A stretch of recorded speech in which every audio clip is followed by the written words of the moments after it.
Assalamualaikum semuanya. Apa kabar kalian? Semoga dalam keadaan sehat dan dilancarkan rezekinya oleh Allah. Amin ya robbal alamin. Seorang ibu sudah bertarung dengan nyawanya ketika berjuang untuk melahirkan anak-anaknya. Untuk itu Allah sudah menjanjikan surga bagi ibu yang meninggal ketika berjuang saat melahirkan, dan ibu yang akan selalu menimang, merawat, sampai membesarkan dan anak bisa mandiri. Kesuksesan seorang anak tidak lepas dari doa seorang ibu, serta doa ibu yang akan menjadi kenyataan, serta kutukan yang juga akan menjadi kenyataan pula. Untuk itu, meminta doa dari ibu sambil membasuh kakinya ketika menghadapi masalah besar sangat disarankan, serta dianjurkan untuk tidak membuat seorang ibu marah sampai mengeluarkan kata mencaci yang tidak pantas, sebab kutukan tersebut bisa menjadi kenyataan. Berikut manfaat mencuci kaki seorang ibu. 1. Membuat anak hormat dengan orang tua. Ritual atau kegiatan mencuci kaki ibu merupakan terapi yang sangat efektif untuk membuat anak agar bisa lebih menghormati seorang ibu. Kegiatan ini sangat baik dilakukan untuk menyadarkan anak mengenai kewajiban pada orang tua, khususnya ibu, yakni menghormati dan berbakti kepada orang tua. Yang kedua, memohon maaf. Semua orang tentunya pasti pernah berbuat kesalahan atau khilaf, khususnya anak-anak pada orang tua. Mencuci kaki ibu bisa dijadikan salah satu cara untuk memohon maaf sekaligus mengakui semua kesalahan yang sudah dilakukan. Tidak hanya dilakukan oleh anak pada orang tua, namun mencuci kaki juga bisa dilakukan untuk istri pada suami. Selain itu, mencuci kaki ibu juga merupakan salah satu cara untuk menghapus segala dosa yang mungkin saja pernah dilakukan tanpa disengaja. 3. Menunjukkan rasa hormat.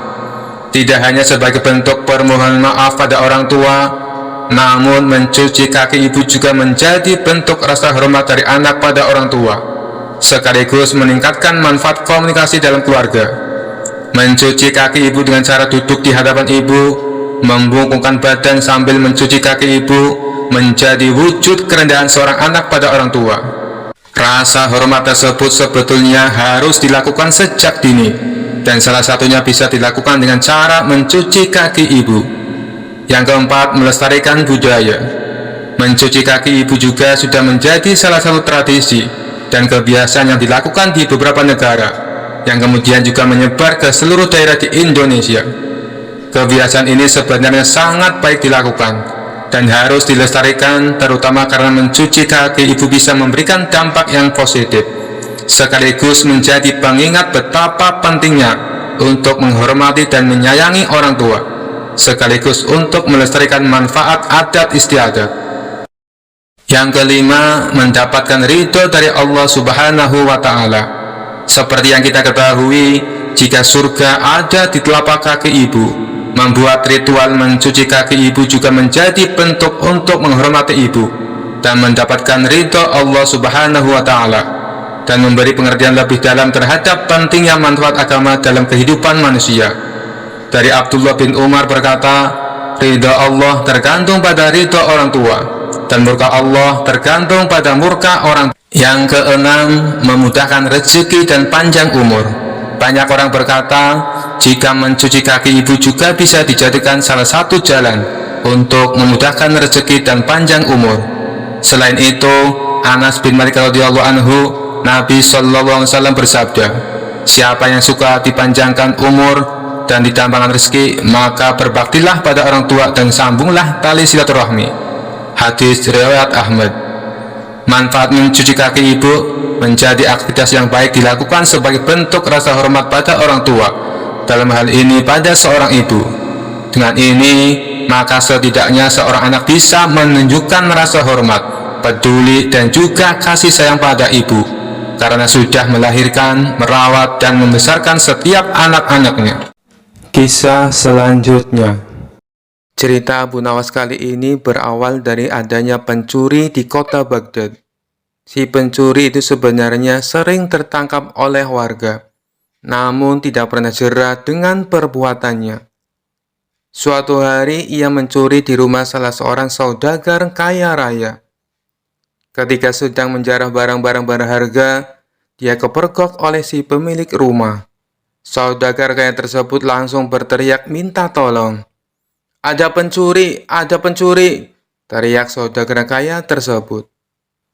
Mendengar teriakan, para warga langsung berlari menuju rumah saudagar kaya itu. Mereka lalu mengepung si pencuri agar tidak bisa untuk melarikan diri. Tapi anehnya si pencuri tampak terlihat tenang. Dia sama sekali tidak ada niat untuk kabur. Justru ia menghampiri warga yang mengepungnya. Tentu saja warga langsung membekuknya. Bahkan ada beberapa orang yang hendak memukulinya. Dan ada juga yang ingin melemparinya dengan batu. Di saat itulah datang menteri istana untuk mengamankan si pencuri. Kalian tidak boleh main hakim sendiri. Jangan sampai ada yang memukuli si pencuri, apalagi melempari dia dengan batu, teriak Tuan Menteri kepada para warga. Tapi dia sudah seringkali mencuri, Tuan Menteri. Kami sangat geram dengan ulahnya. Biarkan kami memukulinya supaya jera, sahut salah seorang warga. Kita lempari batu saja ke kepalanya, biar tidak merasakan warga, timpal warga yang lain. Melihat emosi warga yang mulai tak terbendung, Tuan Menteri lalu berkata, kalau ada yang berani menyakiti si pencuri ini, aku tidak segan-segan menghukum kalian. Kalian boleh memukul atau melempar batu ke pencuri ini, tapi ada syaratnya. Apa itu syaratnya? Kami sudah tidak sabar ingin menghukumnya. Para warga penasaran. Syaratnya adalah siapa yang tidak pernah memiliki kesalahan boleh memukul atau melempari batu ke pencuri ini. Jelas Tuan Menteri menjelaskan dengan persyaratan tersebut. Para warga hanya terdiam sebab mana mungkin ada manusia yang tidak pernah punya salah. Bahkan anak kecil pun pernah melakukan kesalahan. Akhirnya para warga membubarkan diri. Sementara si pencuri dibawa oleh Tuan Menteri dengan dalih akan diproses di pengadilan. Tapi kenyataannya di tengah jalan si pencuri malah dibebaskan dan disuruh untuk pulang. Usut punya usut, ternyata si pencuri adalah sahabat karib Tuan Menteri.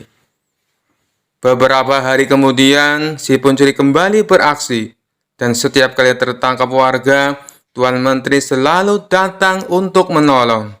Begitulah seterusnya, hingga suatu ketika si pencuri menyatroni rumah Abu Nawas. Kebetulan saat itu Abu Nawas baru saja mendapat hadiah emas dari Baginda Raja. Ketika si pencuri masuk ke rumah dan hendak mengambil emas tersebut, Abu Nawas keburu memergokinya. "Hai pencuri kurang ajar," ucap Abu Nawas. Bukannya kabur, si pencuri malah dengan tenang berjalan keluar meninggalkan Abu Nawas. Hal ini membuat Abu Nawas bertambah emosi. Abu Nawas lantas langsung memukul dan membekuknya. Si pencuri pun berteriak kesakitan. Mendengar ada kegaduhan di rumah Abu Nawas, warga pun segera berdatangan. "Ada apa Abu Nawas?" tanya salah satu warga. "Orang ini hendak mencuri di rumahku," jawab Abu Nawas. "Lagi-lagi dia, seakan tidak ada kapoknya," ucap salah satu warga. "Tidak lama lagi pasti akan dibebaskan oleh Tuan Menteri," ujar warga yang lain. "Kita hukum saja ramai-ramai sebelum Tuan Menteri datang," sahut warga yang lain. Tapi sayangnya niat tersebut tidak terlaksana, sebab Tuan Menteri dan para pengawal segera mendatangi rumah Abu Nawas. Tuan Menteri lalu mengamankan si pencuri dengan melepaskannya dari tangan warga. Si pencuri kini berdiri di samping Tuan Menteri. "Sudah saya peringatkan berkali-kali, kalian tidak boleh main hakim sendiri. Kalau ada yang berani menyakitinya, aku tidak segan-segan menghukum kalian," ancam Tuan Menteri kepada para warga.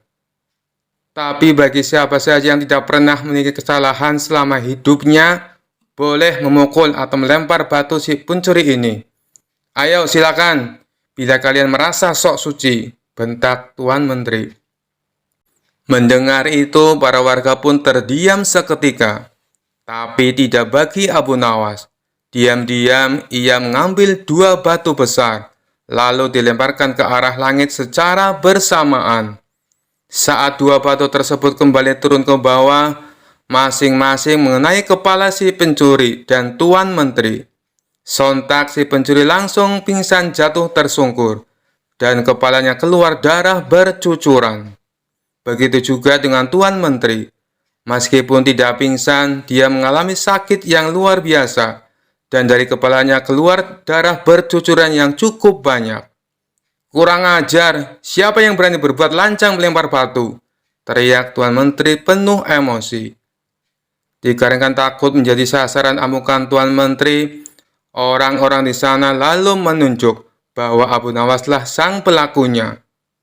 "Kurang ajar kau, Abu Nawas, kau akan mendapat hukuman berat," bentak Tuan Menteri. "Salahku di mana? Kenapa tiba-tiba aku dihukum?" tanya Abu Nawas pura-pura. "Kamu telah berani melempari kepalaku dengan batu," jawab Tuan Menteri. "Oh, itu. Bukankah tadi Tuan Menteri mengatakan sendiri, siapa saja yang tidak pernah bersalah selama hidupnya boleh melempari si pencuri dengan batu," balas Abu Nawas. "Jadi kau merasa kalau kamu tidak pernah berbuat salah? Jangan sok suci kamu, Abu Nawas," hardik Tuan Menteri. "Justru itu, karena aku orang yang pernah berbuat salah, makanya aku minta bantuan malaikat langit. Aku berikan dia 2 batu dengan cara melemparnya ke atas.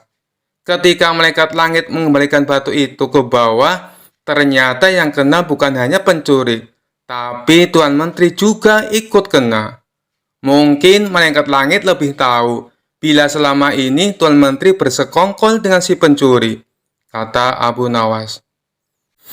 Mendengar itu, Tuan Menteri tidak bisa berkata apa-apa, tapi memendam amarah kepada Abu Nawas. Tuan Menteri ingin menghukumnya saat itu juga, karena perkataan yang diucapkan Abu Nawas hanya dibuat-buat. Belum sempat Tuan Menteri perintahkan pengawal untuk menangkap, tiba-tiba Abu Nawas berkata lagi, kalau besok-besok dia sampai kedapatan mencuri lagi dan Tuan Menteri menolong dengan alasan akan mengamankannya, maka batu ini bukan hanya akan aku berikan kepada malaikat langit, tapi akan aku berikan juga kepada Baginda Raja, ancam Abu Nawas. Mendengar perkataan tersebut, nyali Tuan Menteri mendadak ciut. Tuan Menteri yang tadinya bersikap garang mendadak berubah menjadi santun, sebab tahu betul betapa dekatnya Abu Nawas dengan Baginda Raja. "Maafkan aku, Tuan Abu Nawas. Aku pastikan kali ini si pencuri akan mendapat hukuman," kata Tuan Menteri. Sejak saat itulah, akhirnya si pencuri menjadi jera dan tidak mengulangi perbuatannya, karena Tuan Menteri sudah tidak berani melindunginya.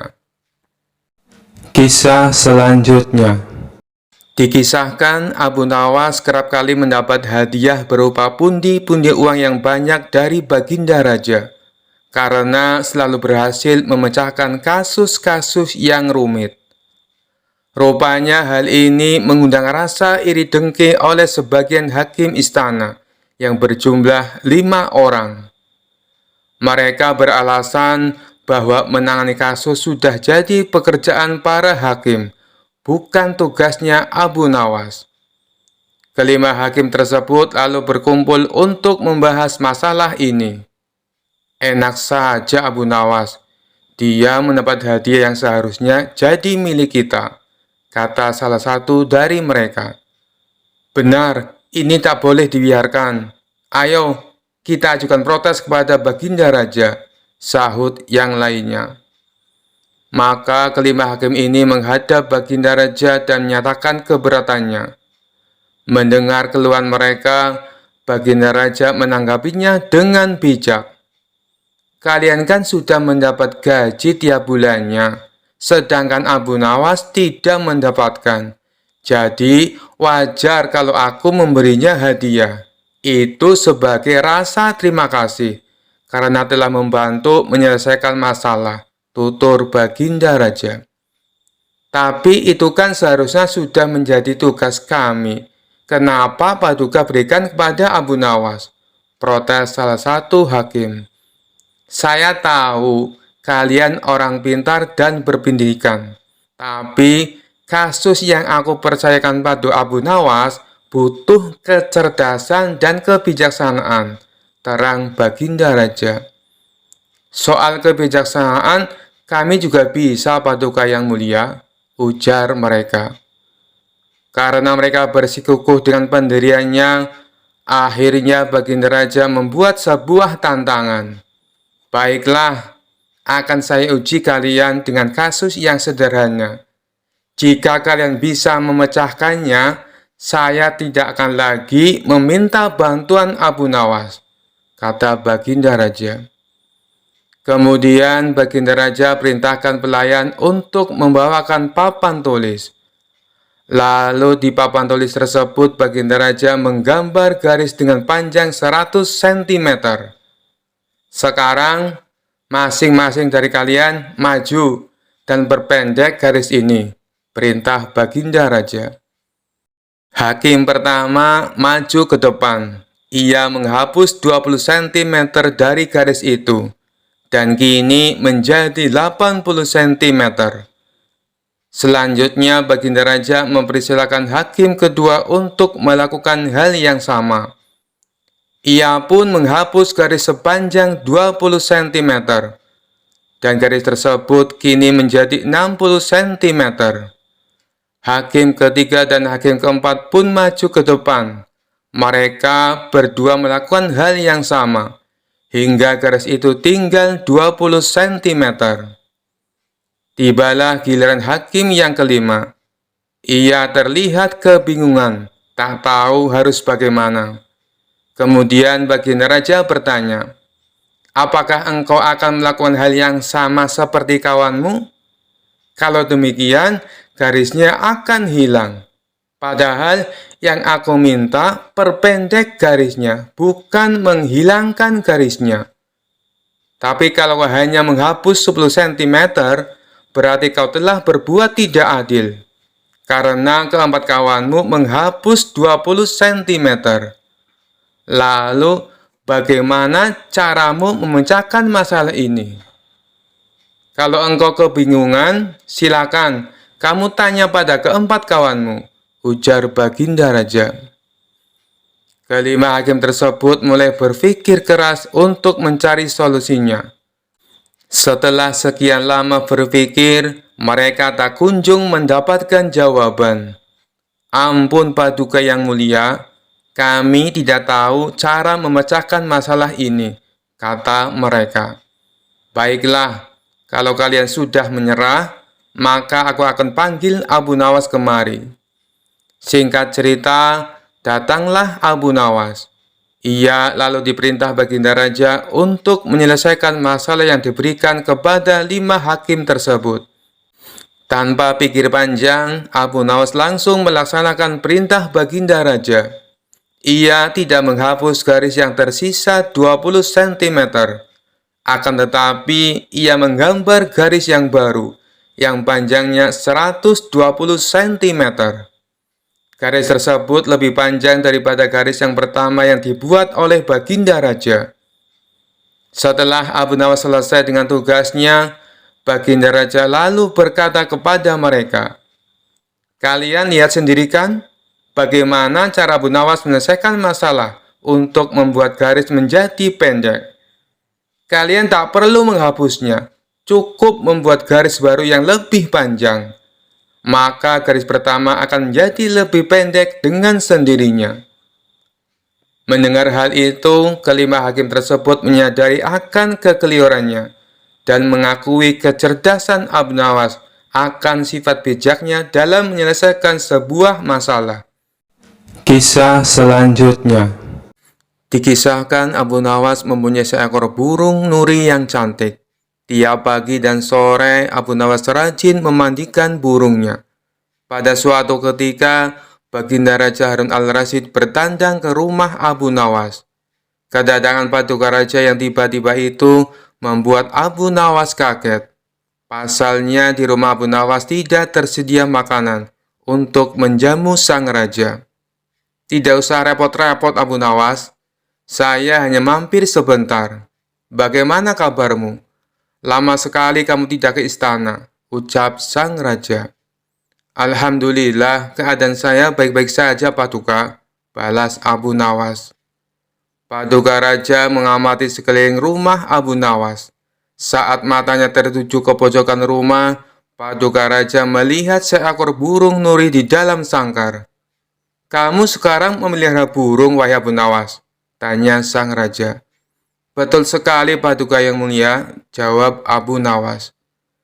Sang raja kembali berkata, burung kamu bagus, bulunya juga indah. Saya suka sekali melihatnya. Kalau kamu berniat menjualnya, jangan dia tawarkan kepada orang lain. Tawarkan saja kepadaku. Berapapun harganya, pasti aku akan membayarnya. Abu Nawas tidak menjawab, ia hanya menganggukkan kepalanya. Tapi dalam hati Abu Nawas berkata, mana mungkin aku menjual burung yang tidak berharga ini kepada Baginda Raja. Keesokan paginya, Abu Nawas datang ke istana. Dia datang dengan membawa burung nuri yang diinginkan Baginda Raja. Abu Nawas tidak ingin menjualnya. Dia ingin memberikan cuma-cuma kepada Baginda Raja. Tapi di pintu gerbang istana, dua orang pengawal menahannya. Mereka berdua adalah kepercayaan menteri istana yang dengki kepada Abu Nawas. Ada keperluan apa kamu datang kemari? Tanya pengawal. Abu Nawas menjawab, tempo hari Paduka Raja datang ke rumah saya dan menyukai burung saya. Oleh sebab itu, saya ingin memberikan burung ini kepada Paduka Raja. Salah seorang pengawal berkata, tinggalkan saja burung jelek itu di sini. Biar aku yang menyerahkan kepada Paduka Raja. Abu Nawas pun menurut. Dalam situasi seperti ini, ia tidak mungkin melawan. Tapi suatu saat mereka pasti akan mendapatkan balasannya. Kedua pengawal itu lalu menukar burung Abu Nawas dengan burung gereja. Setelah itu diserahkan kepada Paduka Raja. Paduka yang mulia, ini ada titipan burung dari Abu Nawas, ucap pengawal. Kurang ajar Abu Nawas, kata sang raja dengan nada penuh emosi. Sang raja merasa terhina dengan perbuatan Abu Nawas. Burung nuri yang diharapkannya, tapi burung gereja yang dikirimkan. Sang menteri yang dengki dengan Abu Nawas tersenyum puas melihat kinerja anak buahnya. Kali ini engkau pasti akan kena hukuman, wahai Abu Nawas, ujarnya dalam hati. Tanpa menunggu waktu, saat itu juga Baginda Raja mendatangi Abu Nawas. Hei Abu Nawas, kalau kau keberatan menjual burung nuri kepadaku, aku tidak apa-apa. Tapi jangan kau kirim burung gereja ke istana. Itu suatu penghinaan buatku. Kejam Baginda Raja dengan mata memerah menahan amarah. Abu Nawas kaget mendengar perkataan Paduka Raja. Padahal yang ia kirimkan adalah burung nuri sesuai dengan keinginan Baginda Raja. Tapi Abu Nawas tidak mempunyai saksi untuk membuktikannya. Sedangkan kedua pengawal yang menghadangnya di istana adalah orang kepercayaan menteri yang dengki kepada dirinya. Tapi Abu Nawas tidak kehilangan akal. Begini Paduka yang mulia, tutur Abu Nawas mencoba meredakan amarah Baginda. Di istana Paduka telah kemasukan dua orang penyihir. Baginda Raja bertanya heran. Penyihir? Yang mana wahai Abu Nawas? Siapa mereka? Abu Nawas pun menjawab, dua orang penjaga pintu istana, itulah penyihirnya. Mereka telah menyihir burung nuri menjadi burung gereja. Kalau Paduka tidak percaya, tunggulah besok di istana. Paduka akan menyaksikan sendiri betapa hebatnya sihir mereka. Saya masih punya burung satu lagi untuk Paduka. Sang raja bertanya, burung apa itu? Burung pipit Paduka yang mulia, balas Abu Nawas. Burung pipit? Kamu sendiri kan tahu, saya tidak suka dengan burung pipit, bentak sang raja. Sabar dulu Paduka yang mulia, besok pagi saya akan ke istana membawa burung pipit. Nanti bisa disihir menjadi burung nuri oleh kedua pengawal yang menjaga pintu istana. Pagi-pagi sekali Abu Nawas sudah tiba di istana. Dia membawa burung pipit. Di depan gerbang, lagi-lagi Abu Nawas dicegat oleh kedua pengawal. Ada perlu apa lagi kau kesini? Hardik si pengawal. Sudah kubilang, Paduka Raja sedang tidak menerima tamu. Abu Nawas pun menjawab, maaf, kemarin aku keliru. Aku sebenarnya ingin memberikan burung pipit ini kepada Paduka, tapi aku keliru mengambilnya. Paduka pasti marah-marah mendapat kiriman burung nuri tersebut. Semua orang tahu Baginda Raja sangat benci dengan burung nuri. Baginda pernah tersesat di hutan gara-gara burung nuri sialan itu. Maafkan aku telah membuat Baginda Raja marah. Taruh saja di situ, biar nanti aku yang menyerahkan kepada Paduka, perintah pengawal istana. Terpengaruh bujukan Abu Nawas, kedua kaki tangan sang menteri itu pun menukar burung pipit dengan burung nuri. Setelah itu mereka menyerahkannya kepada Baginda Raja. Keduanya bersukaria karena sebentar lagi Abu Nawas pasti akan mendapatkan hukuman yang berat dari sang raja. Paduka yang mulia, ini ada kiriman burung nuri dari Abu Nawas, ucap salah satu pengawal. Sang raja terperangah kaget. Ternyata benar apa yang dikatakan Abu Nawas. Kedua pengawal ini bisa menyihir alias menggelapkan barang yang bukan haknya. Ini burung nurinya. Lalu kemana burung pipitnya? Sindir Baginda Raja, yang langsung membuat wajah kedua pengawal itu pucat pasi. Belum sempat kedua pengawal itu menjawab, sang raja langsung menghukum kedua orang tersebut dan dipecat dari pengawal istana. Kisah selanjutnya. Kala itu kota Baghdad mendadak gempar oleh kehadiran orang asing.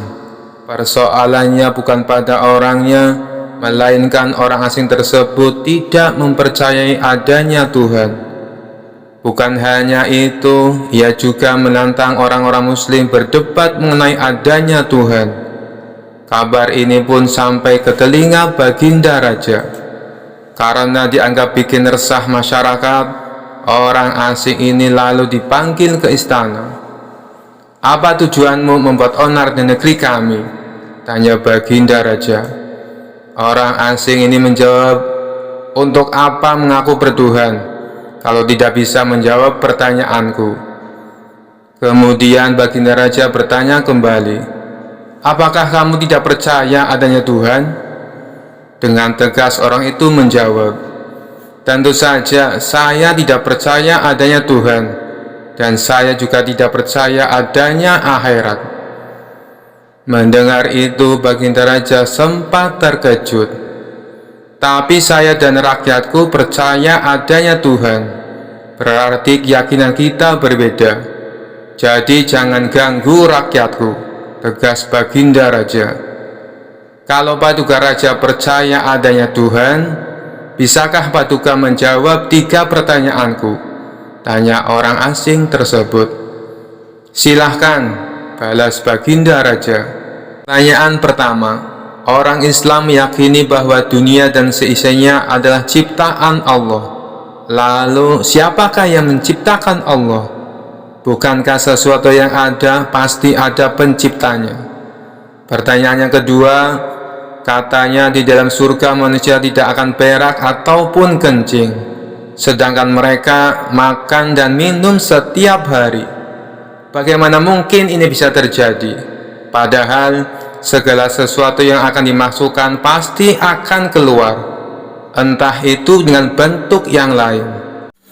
Dan pertanyaan yang ketiga, orang Islam meyakini kalau setan terbuat dari api, tapi katanya setan akan disiksa dengan api neraka.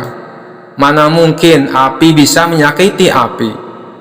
Mendengar pertanyaan orang asing itu, Baginda Raja hanya terdiam. Bisa saja ia menjawab berdasarkan hadis dan Al-Quran. Tapi karena yang dihadapi adalah orang yang tidak percaya Tuhan, maka dijawabnya harus dengan logika. Kemudian salah satu menterinya membisikkan kepada Baginda Raja, Paduka, kalau soal beginian, serahkan saja pada Abu Nawas. Dia pasti bisa mematahkan argumen orang asing itu. Baginda Raja menyetujui usulan menterinya. Maka dipanggillah Abu Nawas ke istana. Singkat cerita, Abu Nawas pun datang menghadap Baginda Raja. Ia lalu dipersilakan duduk di sampingnya. "Ada apa, Paduka? Kenapa tiba-tiba memanggil hamba?" tanya Abu Nawas. "Begini Abu Nawas, orang asing ini tidak percaya adanya Tuhan, dan dia mengajukan 3 pertanyaan, tapi jawabannya harus masuk akal," ujar Baginda Raja. Sekilas Abu Nawas menatap orang asing tersebut. "Oh, ini orangnya yang bikin gempar kota Baghdad," pikir Abu Nawas. Abu Nawas lalu menghampiri orang asing itu dan duduk tepat di hadapannya. "Silakan, apa yang ingin kau tanyakan?" ucap Abu Nawas dengan penuh percaya diri. Orang asing tersebut memulai pertanyaannya. "Anda sebagai orang muslim tentu percaya bahwa segala sesuatu, baik yang terlihat maupun yang tidak terlihat, pasti ada yang menciptakan." "Iya, tentu saja, saya percaya," jawab Abu Nawas. "Sekarang saya mau bertanya, siapakah yang menciptakan alam semesta dan seisinya?" tanya orang asing itu. "Yang menciptakan alam semesta dan seisinya adalah Allah, Tuhan saya," jawab Abu Nawas. "Oh, baiklah. Lalu siapakah yang menciptakan Allah? Bukankah tadi Anda mengakui bahwa segala sesuatu, baik yang terlihat maupun tidak terlihat, pasti ada yang menciptakan?" tanya orang asing itu kembali. Sejenak Abu Nawas terdiam. Ia pun lalu berkata, "Anda pasti tahu kalau kami selaku orang Islam mengakui hanya ada satu Tuhan. Kita istilahkan saja Tuhan dengan angka 1. Sekarang gantian aku yang bertanya. Angka 3 berasal dari angka berapa?" tanya Abu Nawas. "Angka 3 berasal dari angka 2 ditambah 1, jawab orang asing tersebut. "Tepat sekali. Kalau angka 2 berasal dari angka berapa?" tanya Abu Nawas kembali. "Angka 2 berasal dari angka 1 ditambah 1, jawab orang asing itu. "Benar sekali. Sekarang, kalau angka 1 itu sendiri berasal dari angka berapa?" tanya Abu Nawas. Orang itu kaget dengan pertanyaan tersebut. Ia hanya terdiam tak bisa menjawabnya. Kemudian Abu Nawas berkata kembali, "Pada intinya semua angka pasti ada awalnya. Entah itu angka 5, angka 4, ataupun angka 10.